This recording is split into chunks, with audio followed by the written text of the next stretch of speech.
Journalist TV news కి స్వాగతం. రాజకీయ నాయకులు దిగజారిపోతున్నారు. ప్రజల గౌరవప్రదంగా ఉండాల్సిన నాయకులు వీధి రౌడీల్లా కన్నా అధ్వానంగా ప్రవర్తిస్తున్నారు. రాజకీయ ఆరోపణలు కాస్త వ్యక్తిగత ద్వేషాలకు వేదికగా మారుతున్నాయి. చదువు నేర్పిన సంస్కారాన్ని మూసి మురుగులో ముంచేస్తున్నారు. గలీజు మాటలతో కుసంస్కారులుగా ప్రజలు చులకనవుతున్నారు.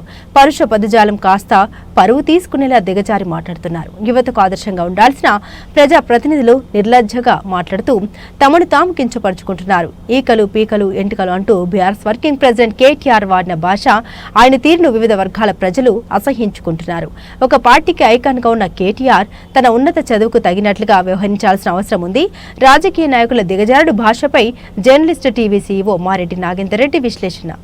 విధ్వంసకరమైన ఆలోచనలు, రాజకీయ వేధింపులు, కక్ష సాధింపు తప్ప ఈ సన్నాసికి ఏమి చేత కాదని అర్థమవుతా ఉంది. అందులో అర్థం కాకపోవడానికి విధ్వంసకరమైన ఆలోచనలు, రాజకీయ వేధింపులు, కక్ష సాధింపు తప్ప ఈ సన్నాసికి ఏమి చేత కాదని అర్థమవుతా ఉంది. అందులో అర్థం కాకపోవడానికి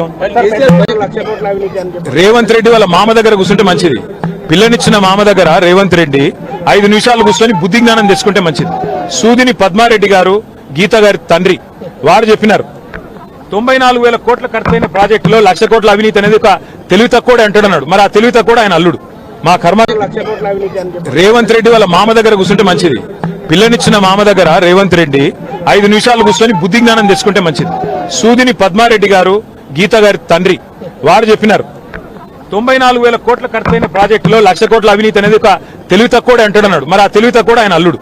మా కర్మకి వేధింపులు, కక్ష సాధింపు తప్ప ఈ సన్నాసికి ఏమి చేత కాదని అర్థమవుతా ఉంది. అందులో అర్థం కాకపోవడానికి వేధింపులు, కక్ష సాధింపు తప్ప ఈ సన్నాసికి ఏమి చేత కాదని అర్థమవుతా ఉంది. అందులో అర్థం కాకపోవడానికి రాష్ట్రంలో అధికారం కోల్పోయి బీఆర్ఎస్ పార్టీ అధికారం చేజిక్కించుకున్న కాంగ్రెస్ పార్టీ మధ్య మాటల తూటాలు పేలుతున్నాయి. కానీ ఆ మాటలు కాస్త మర్యాదను దాటి దిగజారిన వ్యవస్థ ప్రజలలో ఒక ఏహభావం కలిస్తుందని చెప్పవచ్చు. ఎందుకంటే ముఖ్యమంత్రిగా రేవంత్ రెడ్డి ఒక స్థాయిలో ఉన్న వ్యక్తి, దాంతోపాటుగా BRS working president Kalvakuntla Taraka Ramarao ఒక ఉన్నత చదువులు చదివిన వ్యక్తిగా ప్రజల్లో గుర్తింపు ఉంది. అటువంటప్పుడు రాజకీయ ఆరోపణలు చాలా హుందాగా పద్ధతిగా ఉండాల్సిన వ్యవస్థ కాస్త దిగజారిపోయి మాస్ లీడర్ కన్నా అధ్వాన్నంగా ఎబ్బెట్టుగా మాట్లాడుతున్న సందర్భం నిజంగా ప్రజల్లో ఒక తీవ్రమైన చర్చ కొనసాగుతుంది. తాజాగా కేసీఆర్ ఏదైతే కాళేశ్వరం ప్రాజెక్టు సంబంధించిన గోస్ట్ కమిషన్ ముందు హాజరైన రోజు కేటీఆర్ వాడిన భాష మీద భిన్నాభిప్రాయాలు వ్యక్తమవుతున్నాయి. ఎందుకంటే రేవంత్ రెడ్డి గ్రామీణ స్థాయి నుంచి గవర్నమెంట్ పాఠశాలలో చదివి, గవర్నమెంట్ కాలేజీలో చదివి ఒక మాస్ లీడర్గా ఎదిగినప్పుడు, అదే కల్వకుంట్ల తారక రామారావు ఒక కాన్వెంట్లో లేదా ఒక హయ్యర్ కాన్వెంట్లో చదివి ప్రైవేట్ విద్యను అభ్యసించి దాంతోపాటుగా అమెరికాలో ఎంఏ చేసి ఒక పద్ధతిగా హుందాగా వ్యవహరించాల్సిన కేటీఆర్ తన స్థాయిని మర్చి దిగజారిన రాజకీయాలకు దర్పణంగా నిలుస్తున్నాడు. అది సరైన పద్ధతి కాదంటూ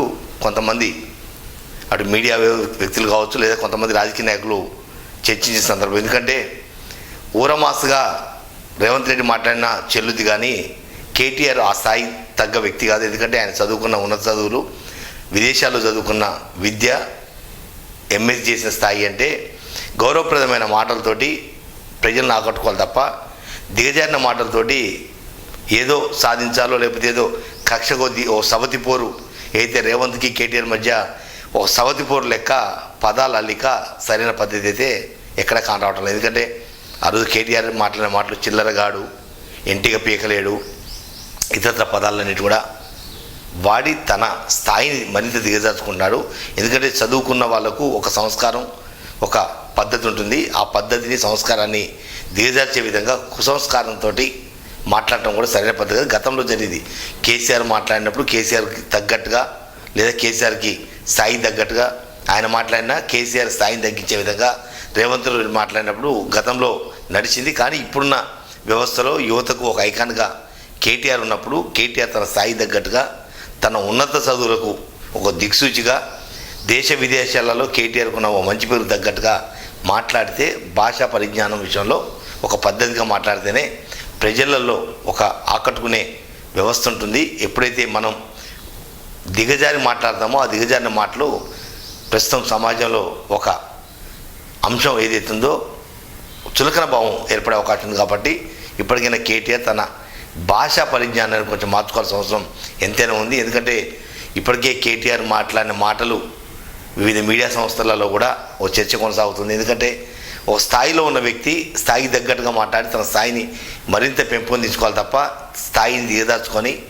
మూసి మురికి కన్నా అధ్వానంగా గల్లీ మాటలు మాట్లాడి గల్లీ లీడర్ స్థాయికి దిగజార్చడం కూడా సరైన పద్ధతి కాదు. ముఖ్యమంత్రి హోదాలో రేవంత్ రెడ్డి హుందాగా వ్యవహరించాల్సిన అవసరం ఉంది.